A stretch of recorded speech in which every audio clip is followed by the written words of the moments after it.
All right. Howdy, boyos, and welcome to Blitzkrieg 2.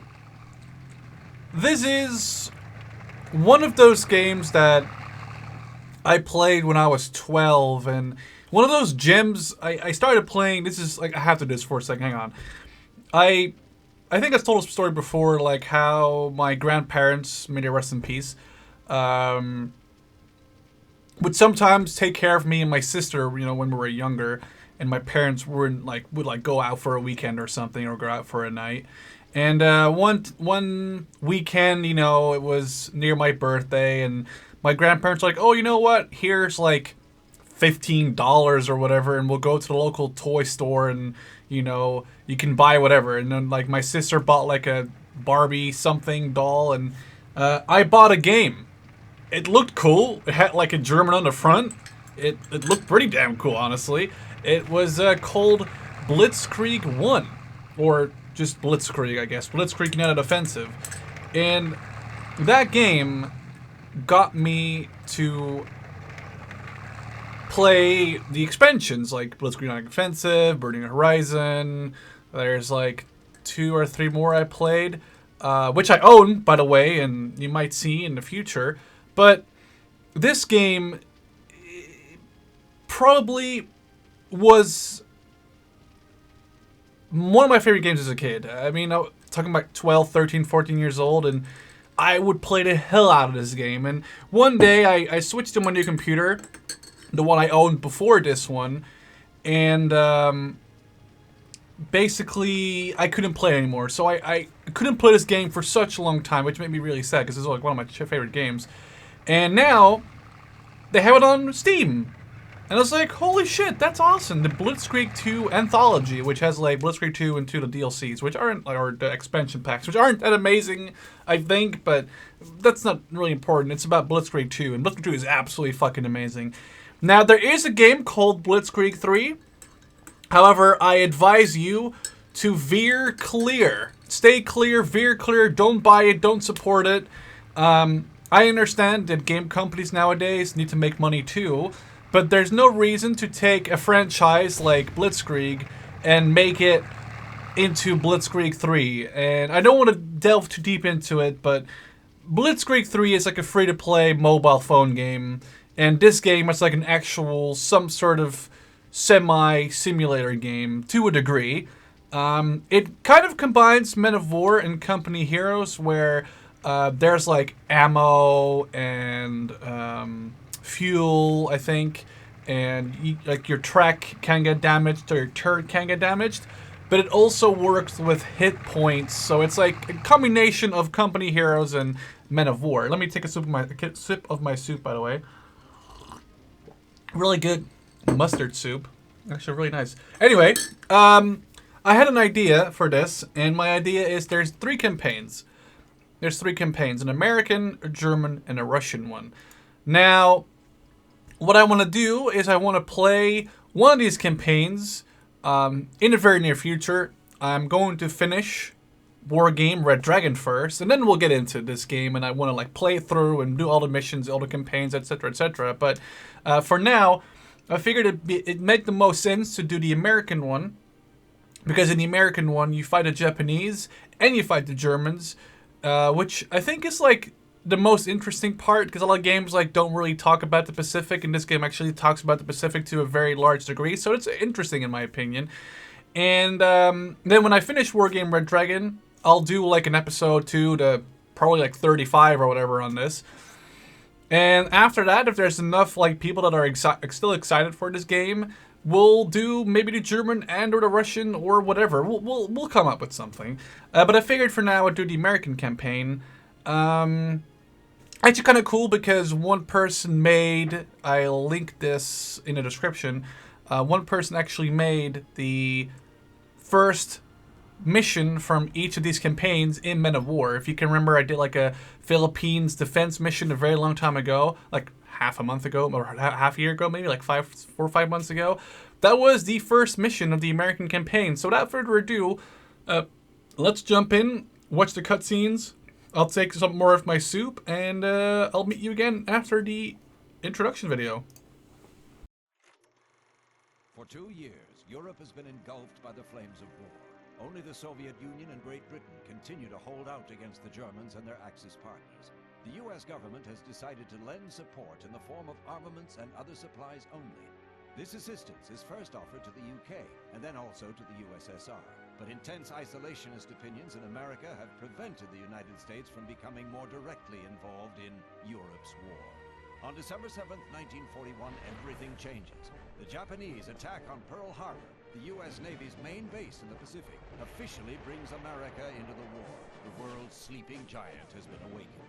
Against the background of the British North African campaign and the defeat of the Germans' armies near Moscow, the balance of power threatens to shift significantly. The Soviets and British now have reason to hope for an eventual victory in the struggle.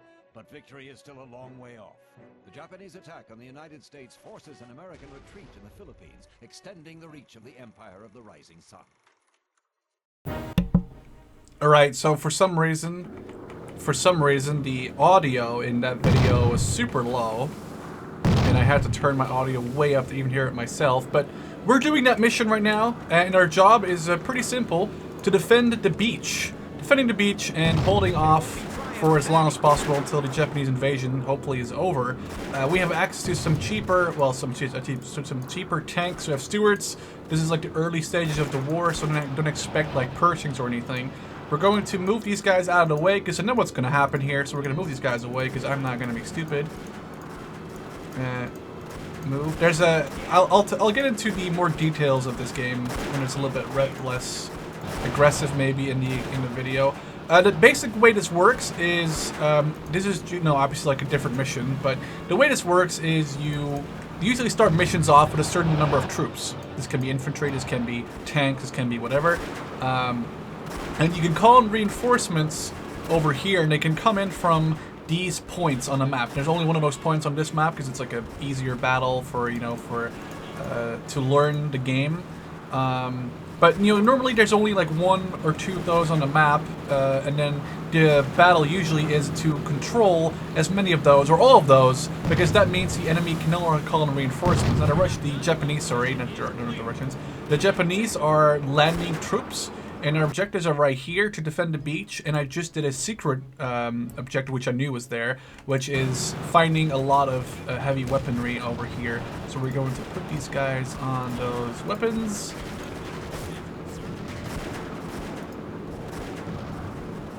Ooh, that's a 50 cal. That's actually pretty awesome. Let's put that over here.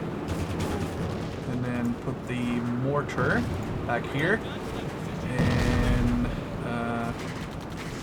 put this thing over here. Now there's some bombers coming in. They're going to do something pretty bad, which is going to suck. But there goes my heavy emplacement. So now I'm left to defend with just Stuarts and infantry against the Japanese invasion. Let's actually put these guys in here and put these guys over here. Let's go, let's march, let's march, let's march, let's go, boys. And this unit can sit over here. And this mortar can sit back here. So like I was saying, so you can call in reinforcements using this panel. In the campaign, which is probably one of my more favorite things, it's kind of persistent. And I'll show you that on the map. But the way this works is, for this mission, every mission is like a set amount and a set specifically already like determined amount of units you can call in. Like in this mission, I can only call in main infantry and assault infantry. In other missions, you might call in tanks or aircraft or bombers or fighters or recon or ground attack, or maybe heavy tanks, light tanks, whatever tanks you can imagine, snipers, mortars, assault weaponry, you name it. But in this mission, they only allow me to call in assault infantry and main infantry. Now, as these guys are moving into their respective trenches, I did call in some reinforcements because I want to keep those trenches occupied with men. That sounds hot. Put this thing down. Let's. Okay, this mortar is going ham. This is a range. Let's turn it over here. Take a sip of my soup. What the fuck is this? Over here. Right. Really good soup, God. So, what we're doing right now is defending the beach, but as I was saying, So we have access to an amount of units. As you can see here, it has ammo, it has damage, penetration. So it's kind of a nice mixture between the more arcadiness of Company of Heroes, where a tank has HP, a tank has unlimited ammo, and a tank has like I guess there's some armor values, but to a degree. And then there's Men of War, which has like super realism when it comes to armor and everything. And then there's this game, which has armor values, has ammo, as you can see. Infantry has ammo, like on their pistols, on their weapons, but they also have hit points, which makes for a really nice combination. That's probably why I was able to jump into both Company Heroes and Men of War with such ease, because I played this game before I played either of those games, and I'd say those games are like a combination of these two. Or these games may be a combination of them too. It really depends on like that the egg coming for the chicken or that the chicken coming for the egg. It basically means that I'm used to these kind of games because of, you know, playing this game. So I guess that's where I don't really mind that it's like a little bit more realistic or a little bit harder sometimes, because I'm used to some difficulty in this. Looks that machine gun there, that's fine. There's a lot more landing craft coming in. No, turn around. Oh well, that's not gonna go well. Turn around. Oh, there's a lot of tanks. It's a Chiha right here. What's the range of this machine gun? Oh, I can actually take out, the 50 I can take out the Ki or the TK, whatever. TK. What's the objective here? I have to hold the beach. It'll be hard. It'll be hard to take out all of these guys. Let's focus fire here with the mortar. One thing is, like, you cannot get guys to get off the weapons, which is kind of annoying when they run out of ammo, and I don't think there's any ammo resupply over here, which kind of really sucks. I can move them down here, but I don't think there's any resupply. No, go back. The thing is that these guys all have AT grenades. You can't, there's no like ammo for them. You can like see, but I think every single member carries like an AT grenade besides the officer. So it's really interesting. It's really in your best interest to keep as far away from infantry as possible when you have tanks on the field. We're about to lose freaking lines over here. Still Chiha up here. Send him after him. His unit's also out of ammo, so he can't really do anything anymore. We've lost a lot of our stuff here. Okay, let's move back in. Take out a Chiha. There we go. Mission, but the music in this game is absolutely fantastic, by the way. And is one of the reasons why I like this game so much, because I'm a massive loser for good music in a video game. So right now, I'll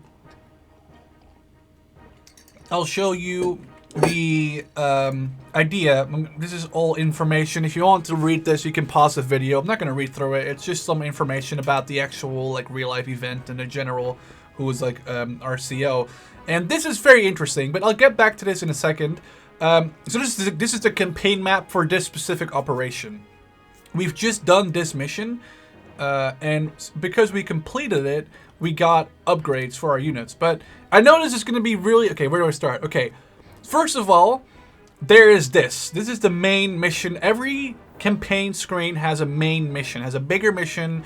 You need to complete a certain number, in this case 2, like the one we've just unlocked plus another one. You need to play 2 missions and complete them to do the main campaign, the main mission that will, if you complete it, it will further you in the campaign, so you can go to the next campaign and the next campaign, etc., etc. To get there, you need to do these smaller ones. These smaller ones, for example, this one. So we're gonna take a look at this one. And if we go here, you can see the map. You have a little description here and the objectives idea. And for this mission, the only units we can call in during the mission will be assault infantry. And our assault infantry right now exists of 2 squads of 10 guys. And here are their armaments, like some Springfields and some Grants and a pistol. Here it says mission reward, which is why this game is so awesome and why I really like it. The mission reward for completing this mission is the access to 3 Avenger bombers, each with 20 50-kilogram bombs, and they armed with a machine gun for support, you know, for defense. Also, right now, we already have main infantry. It consists of 3 units of 10 guys armed with Springfields and a Colt pistol. Now, if we switch to this, we see here mission reward, and it says main infantry. Like, wait, what? What? So if you click on this, you can see an upgrade, which is why this game is so cool.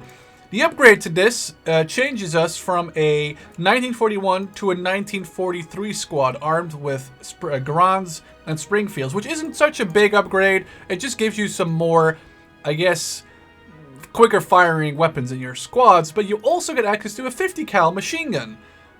And the way this works is, in Men of War, you call in, for example, a tank, and it costs 500 points. Or you call in a squad of infantry, and it costs 120. And Company here is the same way. A tank will cost like 500, and infantry will cost 120, for example. In this game,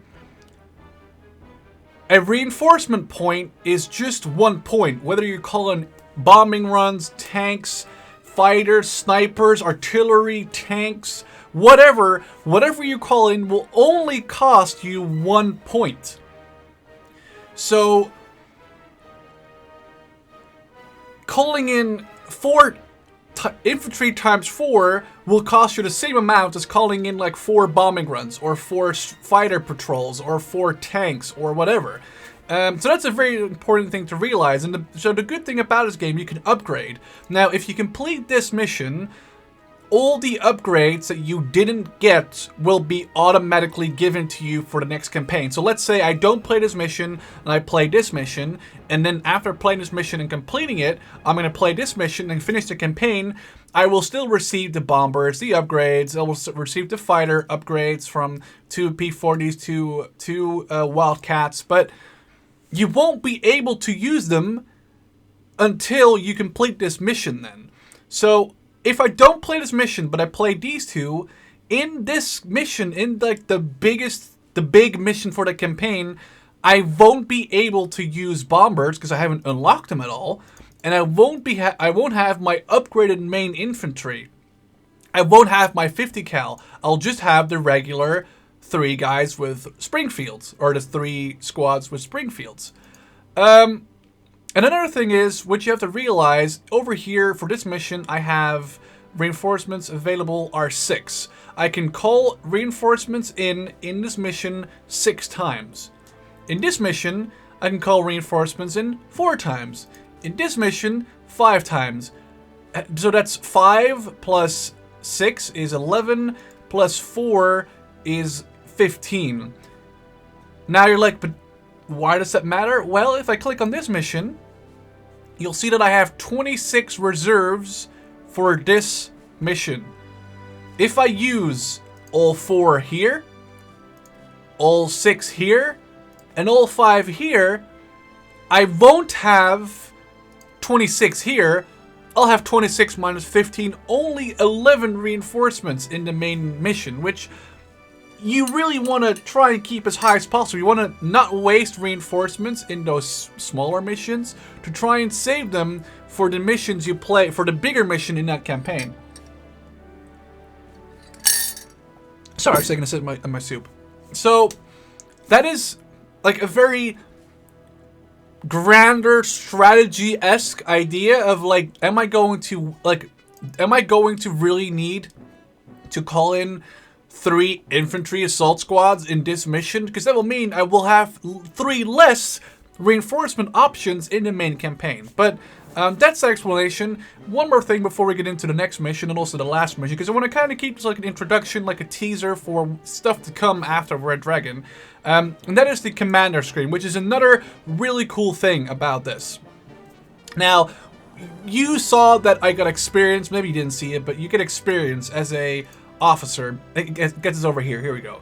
Right now, I am a first lieutenant, and experience for the next rank is over here.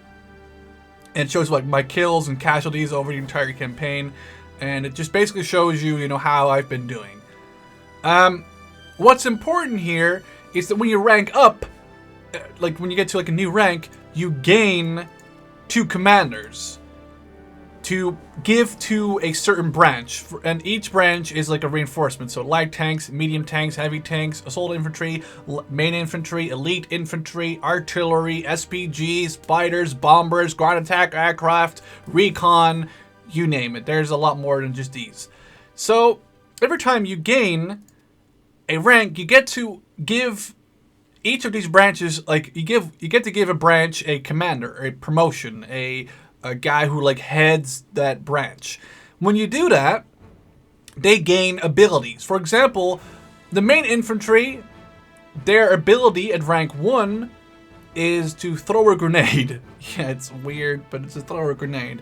Now, if I was not to give them a officer or a commander, they can never level up.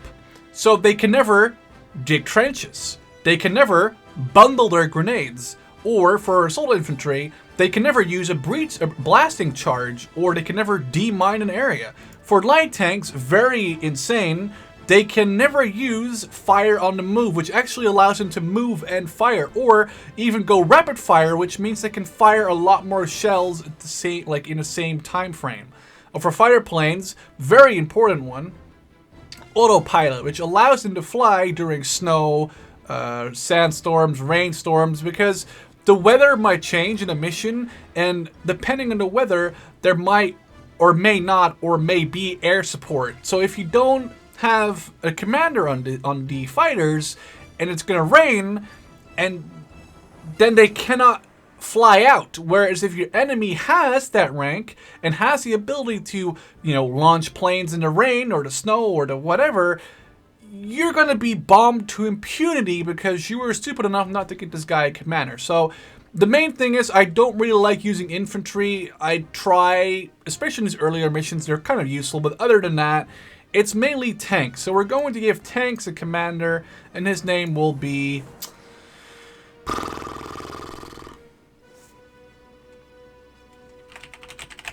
I don't know, I just had to come up with a name. Douglas Sherman. Douglas Sherman, no, we're going to keep him, obviously. Douglas Sherman looks really hot. So he is our light tank commander. And for our fire planes, because we want to get an autopilot, we'll get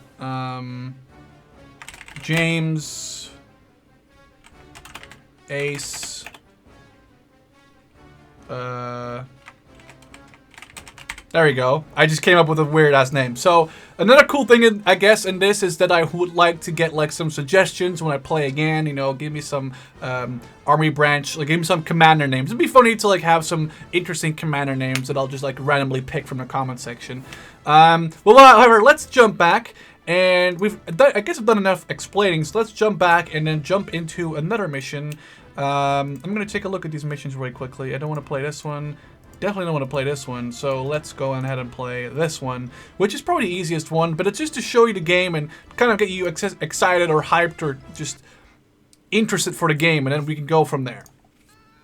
So first off, my objective, by the way, I totally didn't tell you, sorry, I played this game way too many times, is to get an M3 Lee that's been tracked. That's the red symbol right there. It's been tracked behind enemy lines, and we have to go in there, secure it, repair it, and then get it all the way down to here. As you can see on the map, we have our reinforcement point over here, which we can call reinforcements in from. And we have Japanese reinforcements over here and over here. So let's do a little sneaky thing, which I know because I've played this game way too much. We're ready for chow if the fight's over.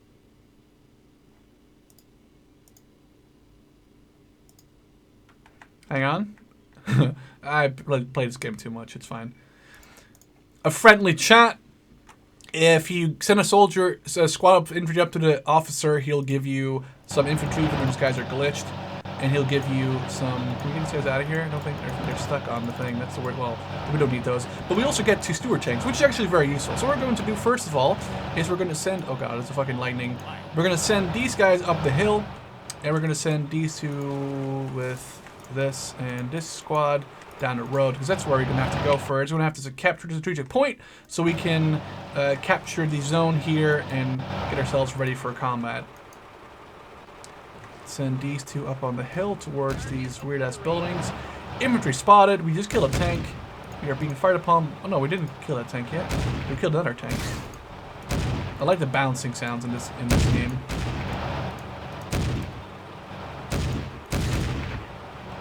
Let's keep moving up. I'm gonna try and find out what the fuck's going on. There's a freaking mortar over here. Come on, mow him down, mow him down, mow him down. As you can see, they only have... Actually, these guys have Grons and Springfields because they're an assault squad versus a non-assault squad. We did get absolutely destroyed here. We're gonna get absolutely destroyed, I'd say. Try to kill this artillery crew if we can. Get wrecked. Wrecked. And there's still guys in this building. Okay, well, we lost that entire... We lost those 2 squads, which kind of sucks. Let's send these guys up here. And we'll have the infantry move forward on their bellies as these stewards move up. And we'll call in one reinforcement of 2 assault squads on marching. Marching makes them go quicker, which makes them go faster, which helps everyone. Oh. Let's try and move these guys down. The thing is, these guys have ammo. They have a 37mm gun.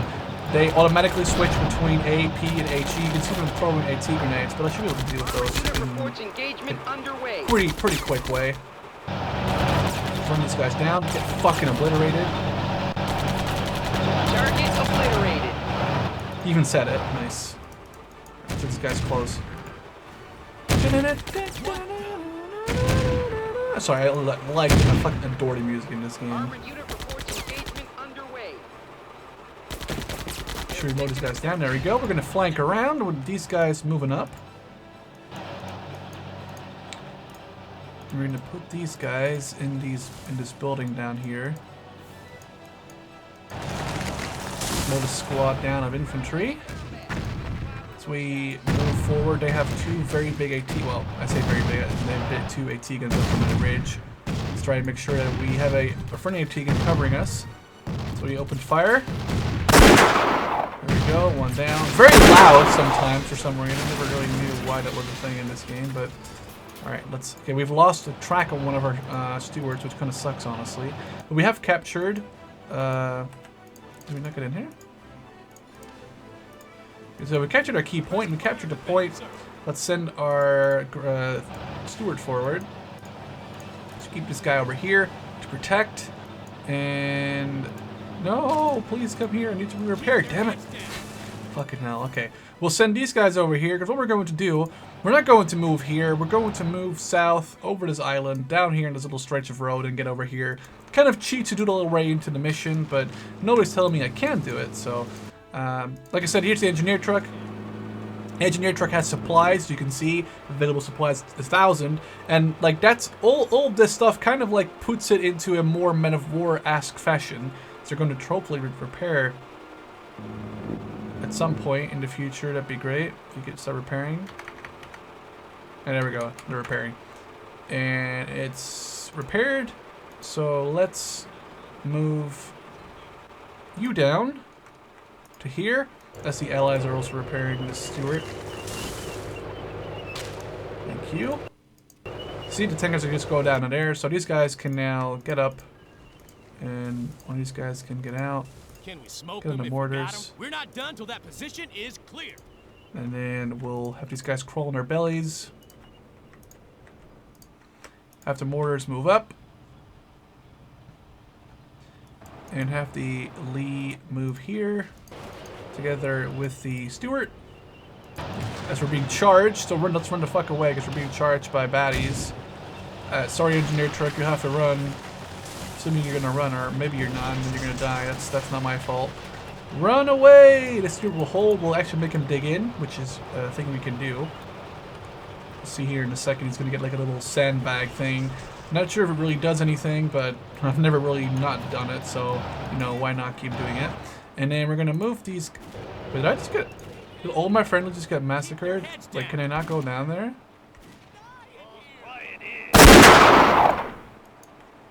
Can you not go down there? Oh, I guess you can't. Well, that's interesting. I learned something new today. Well, let's go march. Let's go aggressive. And go moving. And try and find whatever the fuck is stopping us over here from moving up. These mortars up as well. These guys. No. Just get down here. Don't be stupid. Just. Oh shit. AT gun! Get him. Where's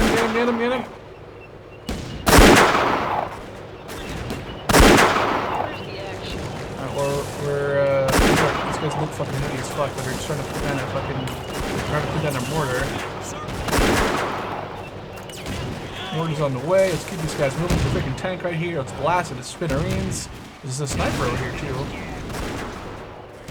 I like that these vehicles can also use their coaxials. Like this, actually, he has the 75, a 37, and like 3 30 cals in like the turret and the hull and the coaxial. Really think that's awesome. I'm sorry, I mean the hull, the turret coaxial, and the driver machine gun, I guess. I'm trying to remember what he. Oh no, there's one at the very top as well. Sorry, I forgot about that one. That's the one I was talking about. Let's mow down these infantry, get our M3 Lee secure, enjoy the victory music, and here we go. Such a good song. So lovely. Anyhow, with that being done, we've ranked up, so it means we have more stuff to ours available. So let's back out.